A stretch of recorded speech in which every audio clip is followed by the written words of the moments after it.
বিশ্বনবী বলেন, আমার মায়েরা খেয়াল করে শুনুন, বিশ্বনবী আপনাদের উদ্দেশ্য করে বলেন, আল মারআতু ইযা সাল্লাত খামসাহা ওয়া সামাত শাহরাহা হাফিজাত ফুরুজাহা আতাআত বা'লাহা ফালতাদখুল মিন আইয়ি আবওয়াবিল জান্নাতি শাআত। বিশ্বনবী বলেন, ও রমণীরা, ও নারীরা, যে সমস্ত নারী এই 4টা কাজ করবে, এই 4টা কাজের গ্যারান্টি দিবে, তাদেরকে জান্নাতের 8টা দরজার গ্যারান্টি দেয়া হবে। কি 4টা কাজ? 1 নাম্বার, আল মারআতু ইযা সাল্লাত খামসাহা, যে নারী 5 ওয়াক্ত নামাজ পড়ে। কি করে? জেলা স্টেডিয়ামে অবস্থানরত আমার নারীরা, বোনেরা, বিশ্বনবী আপনাদেরকে 4টা কাজের কথা বলেছেন, খুব বেশি না। 4টা করলে 8 জান্নাতের দরজা সব খোলা। কোনটা দিয়ে যাবে? যেটা দিয়ে মনে চায়। 1 নাম্বার 5 ওয়াক্ত নামাজ। আমার বোনেরা জোহরের নামাজ পড়তে পড়তে এটা আসরে নিয়ে যায়, আসর পড়তে পড়তে এটা মাগরিবে নিয়ে যায়, এরকম আসরে নাই, লালমনিরহাটে হয়তো নাই। আমার বোনেরা এটা করবেন না। ইন্নাস সালাতা কানাত আলাল মুমিনিনা কিতাবাম মাওকুতা, সময় মতো পড়বেন। সামাত শাহরা, রমাদানের রোজাগুলো রাখবেন। হাফিজাত ফুরুজাহা, যে নারী তার চরিত্রকে হেফাজত করে, তার প্রাইভেট হেফাজত করে, তার লজ্জাস্থান হেফাজত করে। ও মায়েরা, আপনার এই গর্ভ যে কত দামি আপনি জানেন না। আপনার এই গর্ভ থেকে জন্মাবে আগামী সালাহুদ্দিন আল আইয়ুবী। আপনার গর্ভ থেকেই জন্মাবে ইমাম আল মাহদি আল মুনতাযর। আপনার পেট থেকে জন্মাবে আবু সাইদের মতো বীর সৈনিক। আপনার পেট থেকে জন্মাবে মুগ্ধের মতো বীর মুজাহিদ। আপনি জানেন না কে আসবে আপনার পেট থেকে। সময়টাকে কাজে লাগান, ইসলামকে বোঝেন, মানেন, আমাদের ইসলামিক লেকচারগুলো শোনেন। আমরা যে বার্তাগুলো, ইনস্ট্রাকশনগুলো, দিক নির্দেশনাগুলো আপনাদের খেদমতে রাখি, এগুলো মেনে চলুন। আপনিই পারেন আপনার ঘরটাকে জান্নাতের টুকরা বানাতে। একটা family, it's a very big institution and you are the MD, the managing director of this institution. চিল্লায় বলে ঠিক কিনা? চাইলেই পারেন ঘরটারে জান্নাতের টুকরা বানাতে। 5 ওয়াক্ত সালাত, রমাদানের রোজা, নিজের চরিত্রের হেফাজত, ও আতাআত বা'লাহা, স্বামীর আনুগত্য। এটাতে অনেকে ভুল করে থাকে। হায় রে আমার বোনেরা, স্বামীর আনুগত্যকে এটা নিজের অপমান মনে করবেন না। আপনার স্বামী আপনার সবচেয়ে বড় গার্ডিয়ান, তিনি আপনার সবচেয়ে ভালো চায়। নারী কখনো গার্ডিয়ানশিপের বাইরে থাকতে পারে না। হয় আপনি বাবার গার্ডিয়ানশিপের ভেতরে, বা আপনার থাকলে ভাই আপনার গার্ডিয়ান, ভাই না থাকলে চাচা গার্ডিয়ান, বিয়ের পরে আপনার স্বামী আপনার গার্ডিয়ান। শরিয়া সম্মত স্বামীর আদেশগুলো আপনি মেনে চলবেন, কিন্তু শরিয়া বিরুদ্ধ কোনো আদেশ মানতে আপনি বাধ্য নয়। আওয়াজ করে বলুন সবাই ঠিক কিনা? এই 4টা কাজ যদি কোনো নারী করে, বিশ্বনবী বলেন জান্নাতের 8টা দরজা খোলা। তোমার যেটা দিয়ে মনে চায় সেটা দিয়ে জান্নাতে তুমি এন্ট্রি নিতে পারবা। বিষ্ণু ইসলামের স্ত্রীর নাম ছিল আয়েশা রাদিয়াল্লাহু তাআলা আনহা, আবু বকর রাদিয়াল্লাহু তাআলা আনহুর মেয়ে। আবু বকর রাদিয়াল্লাহু তাআলা আনহুর আরেক মেয়ের নাম হচ্ছে আসমা। কি না? দুজনই আবু বকর রাদিয়াল্লাহু তাআলা আনহুর মেয়ে, আসমা আর আয়েশা। নাম দুইটা কেমন লাগে? আসমা নামটা কেমন লাগে? আয়েশা নামটা কেমন লাগে? সবার ভালো লাগে নাই? নাম দুটো আপনাদের ভালো লাগে? লালমনিরহাটে অনাগত যদি কন্যা সন্তান হয়, যদি মনে চায় আসমা রেখে দিতে পারবে, যদি মনে চায় আয়েশা রেখে দিয়ে। দেশে বিদেশে, এয়ারপোর্টে, রাস্তাঘাটে শুধু বলে হুজুর একটা নাম দেন, আমার ছেলের একটা নাম দেন, মেয়ের একটা নাম দেন। তো আমার মনে আছে যশোরের 8 দিনের মাহফিলে আমি 1-2টা নাম দিয়েছিলাম। আজকে লালমনিরহাটের এই প্রোগ্রামে কন্যা সন্তান যদি হয় 2টা নাম দিলাম, আসমা কিংবা আয়েশা। ইনশাআল্লাহ বলেন। দুজন বোন, এক মায়ের, বাবা এক, মা দুজন। আয়েশা রাদিয়াল্লাহু তাআলা আনহার মায়ের নাম উম্মে রুমা, আর আসমা রাদিয়াল্লাহু তাআলা আনহার মায়ের নাম কুতাইলা বিনতে আব্দুল উজ্জা। আবু বকর রাদিয়াল্লাহু তাআলা আনহু 4টা বিয়ে করেছেন। তো একই ঘটনা ঘটেছে এই ফ্যামিলিতে। আসমা ইসলাম ধর্ম গ্রহণ করে মুসলিমা, কিন্তু তার মা কুতাইলা মুশরিকা। আই রিপিট, বোঝার জন্য আমি আবারও বলি, আসমা রাদিয়াল্লাহু তাআলা আনহা মুসলিমা, আর আসমার মা কুতাইলা। আওয়াজ করে বুঝে থাকলে বলেন, আসমার মা মুশরিকা। তার মানে মেয়ে মুসলিম, মা অমুসলিম। ভেজাল আছে না নাই? কিন্তু কুতাইলা আর ধৈর্য ধারণ করতে পারে না। নার ছেড়া ধন, কলিজার টুকরা ধন, কলিজার টুকরা সন্তান। আসমারে দেখতে বড্ড মন চায়। সাইয়েদনা আসমা রাদিয়াল্লাহু তাআলা আনহা মক্কা থেকে হিজরত করে মদিনায় চলে গেলেন।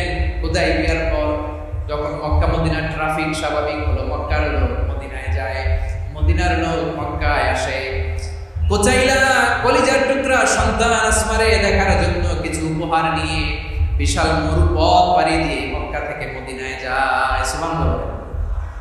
এখন মা আসছে মেয়ের সাথে দেখা করতে, মেয়ে তো আর দেখা দেয় না।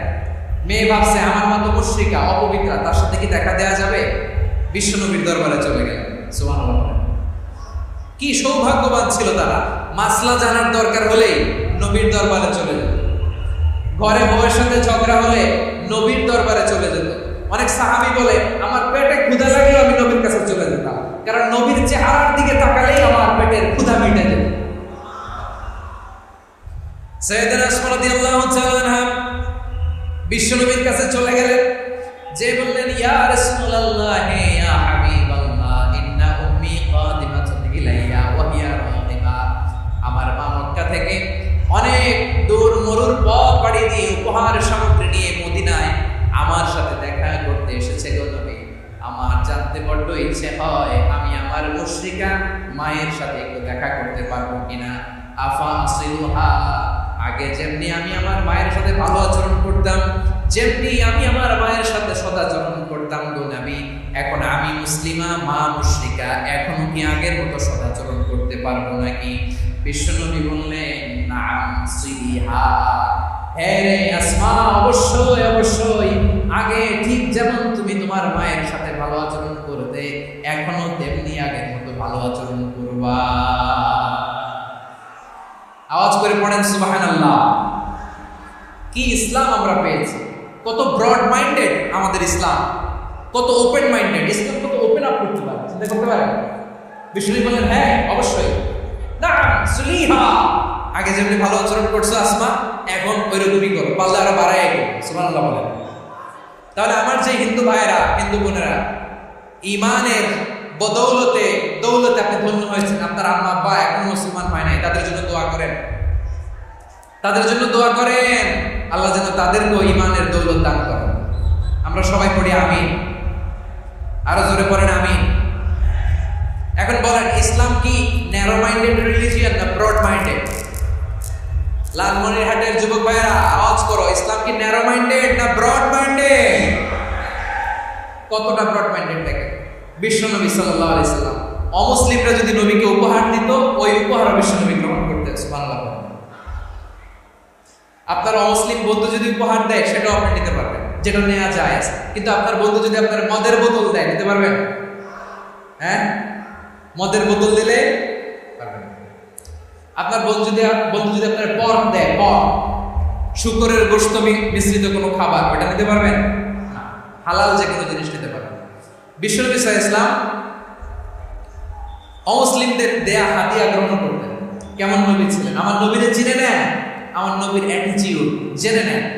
বিশ্বনবী সাল্লাল্লাহু আলাইহি ওয়াসাল্লাম যখন কোনো জনপদে যেতেন, তিনটা অপশন নিয়ে যেতেন। প্রিয় ভাইয়ের আওয়াজ করে বলতে হবে, কোনো জনপদে গেলে আমার নবীর অপশন থাকতো কয়টা? আমার মতো তিন আঙ্গুল উঁচু করে দেখান আর বলুন, আমার নবী কোন জনপদে গেলে কয়টা অপশন নিয়ে যেতেন? এক নম্বর অপশন আসলিম তাসলাম। নতুন এলাকায় গেলে বলতেন আসলিম তাসলাম, ইসলাম ধর্ম গ্রহণ করো, শান্তিতে থাকবা, আমার ভাই হয়ে যাবো, আমরা ভাই ভাই, ইসলাম মানো, আমরা ভাই ভাই। অপশন নাম্বার কত? এক। যদি বলে না ইসলাম মানবো না, ওকে, অপশন নাম্বার 2, মুসলিম হওয়ার দরকার নাই, লা ইকরাহা ফিদ্দিন, ইসলামে কোনো বাড়াবাড়ি নাই। খ্রিস্টান আছো থাকো, বৌদ্ধ আছো থাকো, ইহুদি থাকতে চাও থাকো, কিন্তু আমরা যেহেতু রিজিওনাল সুপার পাওয়ার, আমাদের আন্ডারে থাকো, ট্যাক্স দিয়া থাকো, এটা বলে জিজিয়া। আলেম যারা আছেন বুঝবেন, এটা আরবিতে কি বলে? জিজিয়া। You pay us the tax, we will give you the security. তোমরা ট্যাক্স দিবা, আমরা সিকিউরিটি দেব। ইসলাম, ইসলাম মানেও শান্তিতে থাকবা, ভাই ভাই, আমরা ভাই ভাই। অপশন নাম্বার 2, ট্যাক্স দাও, আমরা নিরাপত্তা দিব, মুসলিম হওয়া লাগবে। এখন 1 নম্বরও মানে না, 2 নম্বরও মানে না, মুসলিম হবো না, ভালো, খ্রিস্টান থাকো, ট্যাক্স দাও, আমরা সিকিউরিটি দিব না, এটাও মানে না। বিষ্ণুই বলেন তাহলে তলোয়ার আমাদের আর তোমাদের মাঝে ফায়সালা করবে। মুসলিমও হবে না, ট্যাক্স দিবা, নিরাপত্তা দিব, আমরা সুপার পাওয়ার, আমাদের আন্ডারে থাকবে, এটাও না। তাহলে তোমাদেরকে তো আমরা বিশ্বাস করতে পারি না। কখন না কখন বিশ্বাসঘাতকতা করো, কার সাথে মিলে হাত মিলাও, তলোয়ার আমাদের মাঝে ফয়সালা করে। তখন তিনি জিহাদের সশস্ত্র সংগ্রামের ঘোষণা দিতেন। সুবহানাল্লাহ পড়েন। দেখেন, পশ্চিমারা জেহাদকে এইভাবে চিত্রায়িত করে না। ওরা জেহাদ বলতে বোঝায় তলোয়ার, হাত কাটো, গলা কাটো না। জেহাদ সশস্ত্র সংগ্রাম 3 নম্বরে।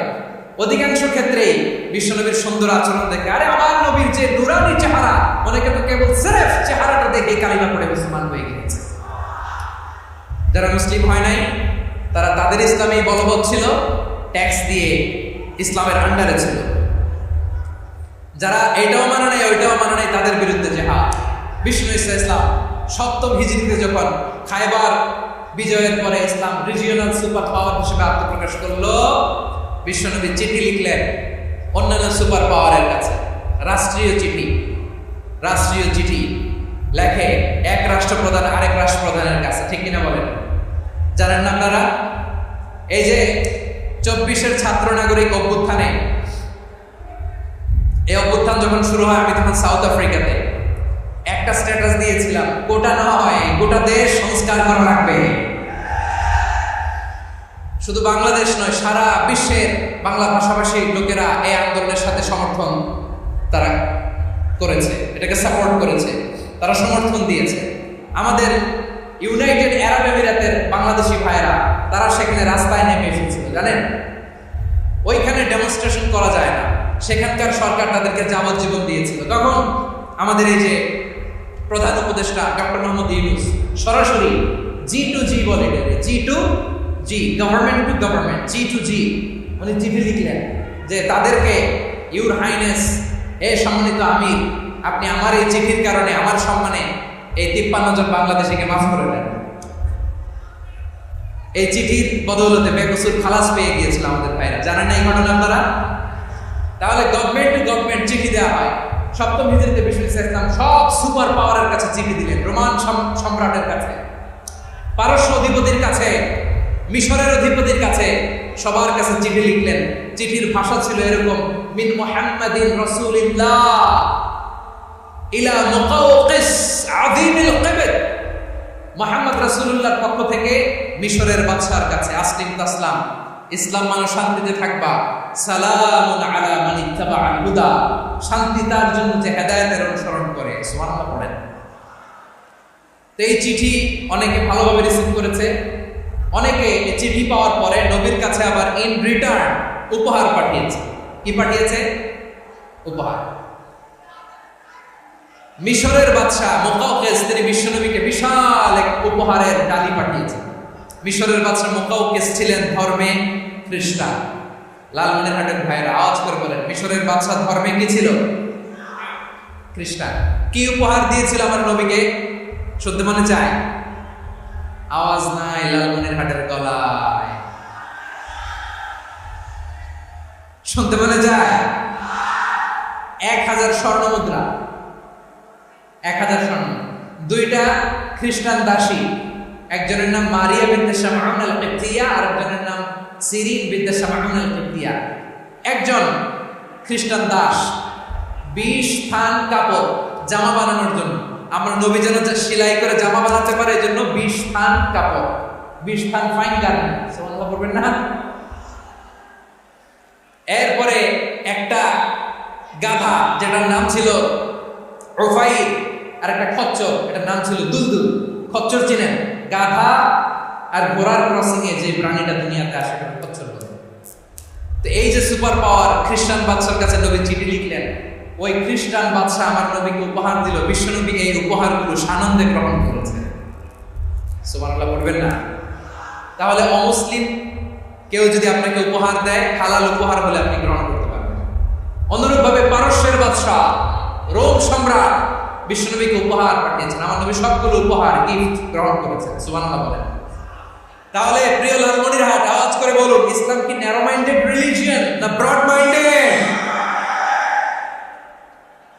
আম্মাজান আয়েশার কাছে মাসালা জানতে চায় মেয়েরা, হে আম্মাজান, অগ্নি উপাসকেরা তাদের ঈদের দিন নওরোজের সময় আমাদেরকে পাখি দেয়, নেওয়া যাবে? উনি বললেন, ওরা জবাই করে দিলে নেওয়া যাবে না, কিন্তু ওরা যদি ফল মূল এরকম খাবার দেয় এগুলো নেওয়া যাবে। তার মানে অমুসলিমদের দেওয়া উপহার এটা গ্রহণ করা যায়। সুবহানাল্লাহ বলেন। শুধু তাই নয়, বিশ্ব ইসলাম অমুসলিমদের সাথে আর্থিক লেনদেনও করেছেন, ফিনান্সিয়াল ডিলিং করেছেন। অমুসলিমদের সাথে প্রয়োজনে আপনি ফিনান্সিয়াল ডিলিং করতে পারবেন।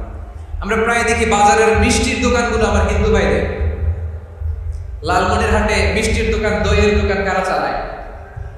হিন্দুরা চালায়। তারপরে যে বারবার শপ চুল কাটে যে নাপিত, অধিকাংশ নাপিতের দোকানে কারা? আমার হিন্দু ভাইরা। আপনি চুল কাটতে পারবেন কিনা? পারবেন কিনা বলেন? পারবেন। তার দোকান থেকে দই মিষ্টি কিনতে পারবেন কিনা?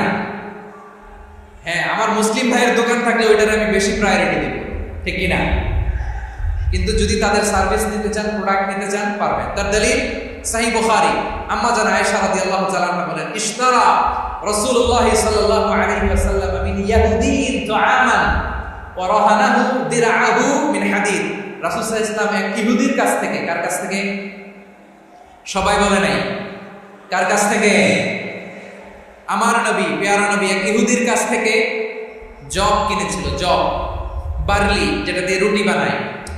ওই জবের দাম দেওয়ার টাকা পয়সা নবীর কাছে ছিল না। ফলে নবী ওনার একটা পোশাককে মর্গেজ রেখেছিলেন, মর্গেজ, বন্ধক, যে এখন এটার দাম দিতে পারবো না, কয়েক কেজি বার্লি নিয়ে যাই আর বন্ধক হিসেবে আমার জামাটা রেখে গেলাম, যেদিন দাম দিব ওই দিন জামাটা ছুটায় নিয়ে যাবো। সুবহানাল্লাহ পড়বেন না? বাকিতে দিছিলেন, বাকিতে। দিরআহু মিন হাদিদ, লোহার তৈরি বর্ম, মানে যুদ্ধের পোশাক, লোহা দিয়ে বানানো। বিশ্বনবী বললেন, কয়েক কেজি জব দাও, টাকাটা পরে দিব, এখন টাকা নাই, বন্ধক হিসেবে, মর্গেজ হিসেবে আমার জামা রেখে গেলাম, যখন টাকা দিব জামা ছুটায় নেই। আওয়াজ করে বলতে হবে সুবহানাল্লাহ।